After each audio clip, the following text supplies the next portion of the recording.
नमस्कार दोस्तों, मैं आपका अपना डॉक्टर सुरेश परिहार, मानसिक स्वास्थ्य विशेषज्ञ, साइकोलॉजिकल काउंसलर। आज मैं सीबीटी थेरेपी का एक बहुत ही इम्पोर्टेंट सिद्धांत शेयर कर रहा हूँ। और सीबीटी थेरेपी का मुख्य काम है कि आपके इमेच्योर माइंड को मैच्योर बनाना।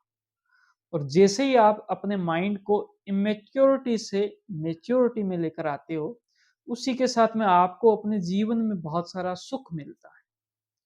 और सुख क्यों मिलता है, आप ये वीडियो जब अंत तक देखोगे तो आपको समझ में आ जाएगा कि हमारे जीवन के अंदर लगभग 80 टू लेक 90% तक, 80 से 90% तक की जो घटनाएं होती है, जिसमें से कुछ अच्छी घटना होती है, हमारी पसंदीदा घटनाएं होती है, हमारे एक्सपेक्टेड रिजल्ट होते हैं, जिससे हमें कोई दिक्कत नहीं।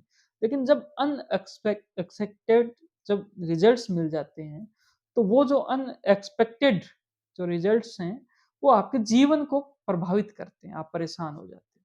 दोस्तों, हम बात करेंगे इमेच्योर माइंड की, फिर हम बात करेंगे मैच्योर माइंड की, और फिर हम बात करेंगे कि कैसे हम इमेच्योरिटी से मैच्योरिटी तक जाएँ और सीबीटी थेरेपी हमारा क्या इसके अंदर मदद कर सकती है। दोस्तों, अगर आप छोटी-छोटी बातों से बहुत ही नाराज़ हो जाते हैं, जैसे मैं एक इंसान से मिला, उन्होंने कहा कि आप मुझे पहचानो। उनसे मिला, उन्होंने कहा और क्या हाल-चाल? मैंने कहा बहुत ही बढ़िया, बहुत ही शानदार। उन्होंने कहा कि आपने पहचाना? मैंने कहा हाँ जी, हाँ जी पहचाना। कहता जी, क्या नाम है मेरा? मैंने कहा यार नाम मैं भूल गया हूँ। मैंने कहा कि भई मैं काफ़ी टाइम हो गया अपने को मिले। उन्होंने कहा चलो फिर आपको जब नाम याद हो जाएगा फिर हमने मिलेंगे। और उसके बाद में वो चले गए।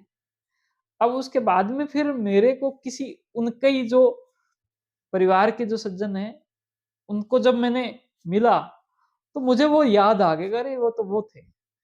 उसके बाद उन्होंने बताया कि वो तो नाराज़ हो गए इस बात से। तो अगर आप इन छोटी-छोटी बात पे नाराज़ हो जाते हो, क्योंकि ये बात उनके अंदर तक लेगी, उनको ईगो तक लेगी। दोस्तों, इसी बात के अंदर उनको बहुत ज़्यादा दुःख हुआ होगा, लेकिन इस बात के अंदर ही कोई दुःख की कोई बात नहीं है दूसरे इंसान के लिए। तो मान के चलो जो इंसान इस छोटी-सी बात से दुखी हो रहा है, जिसको प्रभावित हो रहा है, उसका जीवन तो हर दिन बहुत-सी बार दुःख होने का उसको मौका देता होगा। अपने जीवन के अंदर वो सुख कैसे प्राप्त करेगा, जिस सुख को उसने त्याग दिया इन छोटी-छोटी बातों के चक्कर में। दोस्तों, इसी प्रकार से बहुत से लोग हैं जो अ, हर बात को खुद पर ले लेते हैं। यानी कि उनका पर्सनल एटीट्यूड जितना ज़्यादा होता है, हर चीज़ को वो खुद पर लेते हैं। इसने मुझे नहीं पहचाना, इसने मेरे साथ में ऐसे बात की, इसने इतनी बात करनी चाहिए थी मेरे साथ, इसने मुझे यूँ, मुझे वो, मुझे ये। तो अगर आपका पर्सनल एटीट्यूड बहुत ज़्यादा है, इसका मतलब आपका माइंड जो है वो मैच्योर नहीं है, इमैच्योर माइंड लेकर आप घूम रहे हो। अगर आपने किसी बात का तुरंत रिस्पॉन्स कर दिया, ऐसी बहुत सारी चीज़ें होती हैं जिसका आप तुरंत रिस्पॉन्स कर देते हो, आपके पास टाइम नहीं होता।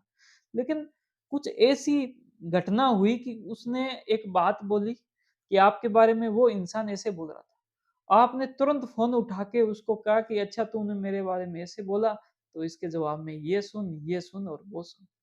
आपने अगर तुरंत रिस्पॉन्स कर रहे हो, आपसे तुरंत रिस्पॉन्स हो रहा है, तो इसका मतलब कहीं न कहीं माइंड आपका इमैच्योर है। इसके अलावा बहुत सारे लोग हैं जो इमोशनल रीज़निंग करते हैं, कि साहब मैं वहाँ पर गया था इंटरव्यू देने और मुझे पहले से पता था कि मेरे साथ तो ये गलत होना ही है। मैं जब एग्ज़ाम दे रहा था तो मैं ये फ़ील कर रहा था कि मेरे साथ में तो गलत होना ही है, मैं तो 2-4 नंबरों से फ़ेल हो ही जाऊँगा। और इसके अलावा लोग जैसा जो महसूस करते हैं ना, उसी के जैसा वो सोचने लग जाते हैं, उनका रीज़निंग चलने लग जाता है, उनकी तार्किक शक्ति उनके महसूस करने जैसे होने लग जाती है। जबकि यूँ था कि जो एग्ज़ाम था उसके अंदर आपने जो परफ़ॉर्म किया उसके हिसाब से आपका रिज़ल्ट आया। दोस्तों, ये इमैच्योर माइंड की मैंने कुछ बातें बताई, लेकिन मैच्योर माइंड इससे कुछ अलग है। वो छोटी-छोटी बातों पे ज़्यादा उनको फ़र्क नहीं पड़ता, ज़्यादा वो नाराज़ नहीं होते। ज़्यादा छोटी-छोटी बातों पे वो परेशान भी नहीं होते हैं। वो कहते हैं कोई बात नहीं, ठीक है ना? इन लोगों ने अगर मुझे इज्जत नहीं दी, तो इसका मतलब ये थोड़ी ना कि मेरी इज्जत कम है। मैं तो खुद की इज्जत करता हूँ, मैं खुद की इतनी रिस्पेक्ट करता हूँ कि इन लोगों की वजह से मेरी इज्जत कम है। अगर इन्होंने मुझे पहचाना नहीं तो भई याददाश्त इनकी कमज़ोर है। इन्होंने मुझे जानबूझ के नहीं पहचाना। ये मेरा पर्सनल एटीट्यूड है। इसको मुझे सुधारना पड़ेगा कि कारण और भी बहुत सारे चीज़ हो सकता है। तो मुझे इसको सुधार कर कहाँ पर लाना होगा? सिचुएशनल एटीट्यूड पर। जो लोग सिचुएशनल एटीट्यूड रखते हैं कि परिस्थिति जो है वो बहुत सारी चीज़ों को डेवलप करती है, जो कि बहुत ज़्यादा सच बात है, जो कि बहुत ज़्यादा एक लॉजिकल बात भी है। तो ये मैच्योर माइंड की निशानी रहती है। इसी प्रकार से मैंने रिस्पॉन्स की बात की, तो आपको प्रतिक्रिया जब आप देते हो, जब आप एक तो रिएक्शन देना, आपकी जो रिएक्टिविटी जो है, उसके अंदर जब जैसे ही थोड़ा वक़्त ले लेते हो, वैसे ही आपकी जो प्रतिक्रिया है, वो कब देनी है, कितनी देनी है, कितना आपको आगे चलना है, कौन-सा कदम आपको आगे बढ़ाना है, आपको कब रुकना है और कब चलना है, ये सब बातें आपके कंट्रोल में आ जाती है। और जो इंसान कंट्रोल में होता है, जो अपने माइंड को कंट्रोल कर सकता है इस बात के लिए, उसका माइंड यकीनन मैच्योर माइंड। दोस्तों इतना ही नहीं, आपकी जो इमोशनल रीजनिंग है, वो बहुत सारी आपकी अपॉर्चुनिटी को खा जाती है। आपको ध्यान सिर्फ इतना रखना होता है कि ये मेरी स्ट्रेंथ है कि मैंने पढ़ाई की है या मैंने मेहनत की है और अब मैं अपनी पूरी स्ट्रेंथ से अपना 100% दूँगा। मुझे इससे मिलेगा, कुछ न कुछ मुझे मिलेगा और जितना मुझे मिल जाता है वो मेरा अपना होगा। हो सकता है वो बहुत कम मिले, हो सकता है वो ज़्यादा मिले, लेकिन जितना वो मिल जाता है उससे वो मेरा होगा। लेकिन जो नहीं मिलेगा उसमें से भी मैं कुछ खोजूँगा, उसमें से भी मुझे कुछ मिलेगा और वो क्या मिलेगा? मेरी कमज़ोरियाँ, मेरी वीकनेस और वो जो वीकनेस है वो भी मेरे जीवन में आगे बहुत ज़्यादा बेनिफिट करेगी मुझे अपने आप से और ज़्यादा मिलाएगी। मैं अपने आप को सुधारने का एक वहाँ पर बहुत सारे जो मौके हैं वो मुझे आगे मिलेंगे।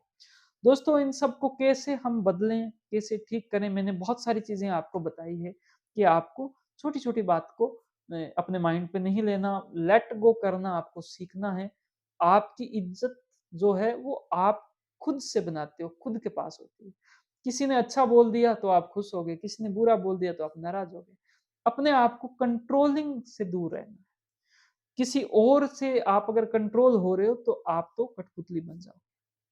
इसके अलावा सिचुएशनल एटीट्यूड रखें और इमोशनल रीजनिंग का विशेष तौर पर ध्यान रखें। मैं आपको यही कहना चाहता हूँ कि अपने माइंड के खुद मास्टर बने और अगर आपको ये वीडियो अच्छी लगी, हमारा ये कॉन्सेप्ट जो कि सीबीटी थेरेपी का ये अच्छा लगा और अगर आप सीबीटी थेरेपी से बहुत अच्छे से इसको और सीखना चाहते हो, अपने माइंड को और अच्छे से समझना चाहते हो, तो हमारा जो वेबसाइट का लिंक है इसी वीडियो के साथ में दिया, आप वहाँ पर जाएँ और सीबीटी थेरेपी एडवांस का जो पूरा कोर्स है उसको आप चेक करें। आपको अच्छा लगे तो आप इसको लेवें और अपने जीवन में इसका बेनिफिट ज़रूर लें। आपको ये वीडियो अच्छी लगी इसको आप लाइक करें, आपकी बातों को मुझे कमेंट करें और ज़्यादा से ज़्यादा इसको शेयर करें। हमारे यूट्यूब चैनल को ज़रूर सब्सक्राइब करें, बेल आइकन दबाएँ, फेसबुक पेज को फॉलो करें। थैंक यू, जय हिंद, जय भारत।